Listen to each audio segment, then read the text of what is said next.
बिस्मिल्लाहिर्रहमानिर्रहीम। अस्सलाम वालेकुम। नदीम जी ऑनलाइन कंसल्टेंटी सर्विस में आपको वेलकम कहते हैं। उम्मीद है आप खैरियत से होंगे। आज की इस वीडियो में हम आपको कुछ इन्फॉर्मेशन देंगे। जो लोग जीसीसी कंट्री में रहते हैं, जैसे कतर हो गया, ओमान हो गया, बहरीन हो गया, यूएई की रियासतें होंगी, दुबई, शारजा वगैरह होगी, तो इनमें जो लोग रहते हैं, इसमें सऊदी अरब भी शामिल है। और जो लोग इन कंट्री में रहते हैं एज रेजिडेंट यानी कि इकामा होल्डर हैं, वो वहाँ पर काम करते हैं किसी भी कंपनी में या कफील के पास, ये अपना काम करते हैं, तो वो अगर सऊदी अरब का विजिट वीज़ा, टूरिस्ट वीज़ा लेना चाहते हैं, सऊदी अरब ने एक वीज़ा निकाला है tourist visa for GCC countries. ये सारी जीसीसी कंट्रीज़ हैं, दुबई, ओमान, कतर हो गया, बहरीन हो गया, ये सारी जीसीसी कंट्री कहलाती हैं। इनमें जो लोग आए हुए हैं किसी भी कंट्री से, वो वहाँ पर काम करते हैं, पाकिस्तान, इंडिया, बांग्लादेश या किसी भी कंट्री और से आए हुए हैं, वो वहाँ काम करते हैं और सऊदी अरब में आना चाहते हैं विजिट के लिए, उम्रा के लिए, तो वो कैसे आएंगे? उनके लिए सऊदी अरब ने एक वीज़ा निकाला है tourist visa for GCC countries. ये वीज़ा आपको कितने का मिलेगा, ये वीज़ा किसने निकाल के देना है, और ये सारी इन्फॉर्मेशन इंशाल्लाह आज की वीडियो में हम आपको देंगे। तो वीडियो के साथ जुड़े रहिए। चलिए वीडियो को शुरू करते हैं।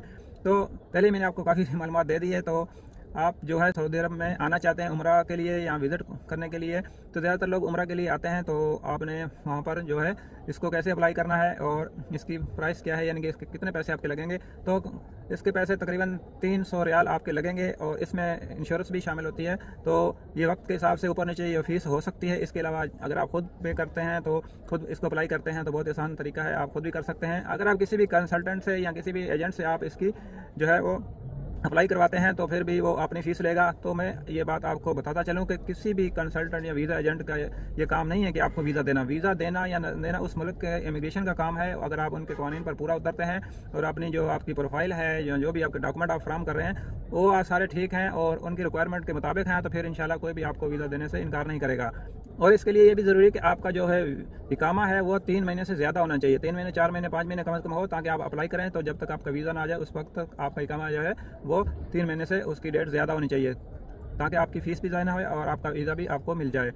जीसीसी कंट्री के लिए जो सऊदी अरब का विजिट वीज़ा है, टूरिस्ट वीज़ा है, वो उसकी मुद्दत कितनी थी? उसकी मुद्दत 1 साल होती है। यानी कि मल्टीपल एंट्री वीज़ा होता है।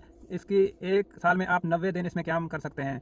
ये नहीं है कि आप एक दफ़ा आएँ और 90 दिन गुजार के चले जाएँ, तो ऐसा भी कर सकते हैं आप, लेकिन पूरे साल में आपको 90 दिन मिलेंगे, 90 डेज़ आपको मिलेंगे। चाहे आप वक्फे से 90 डेज़ गुजार लें, चाहे आप एक ही साथ गुजार लें, या एक दफ़ा आप 1 महीना गुजारें, फिर दूसरी दफ़ा साल के अंदर उसी साल की जो डेट लिखी होगी वैलिड अंटल, जहाँ डेट लिखी होती है, उस साल में आप दोबारा भी आकर 20 दिन, 25 दिन, जितने भी आपका दिल चाहे गुजार सकें। यानी कि टोटल आपको 1 साल में मल्टीपल जो है वो 90 डेज़ मिलेंगे। 90 डेज़ में आप एक दफ़ा गुजार लें यहाँ सऊदी अरब में, या 1 साल के अंदर आप 3 चक्कर लगा लें, 2 लगा लें, जैसे आपकी मर्ज़ी हो।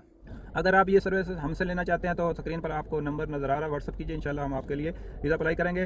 तो इसकी शर्त यही है कि वीज़ा देना ना देना वो हुकूमत की ज़िम्मेदारी है, इमिग्रेशन की ज़िम्मेदारी है। अगर आप उनके कानून के मुताबिक, उनके रिक्वायरमेंट के मुताबिक आपके कागजात पूरे हैं, सारा कुछ, वीज़ा इंशाल्लाह ज़रूर मिलेगा। और वीज़ा एजेंट या वीज़ा कंसल्टेंट का काम ये सिर्फ यही है कि वो आपके लिए अप्लाई करता है, और वीज़ा ना देना उसका कोई भी जिम्मेदारी नहीं है, ठीक है।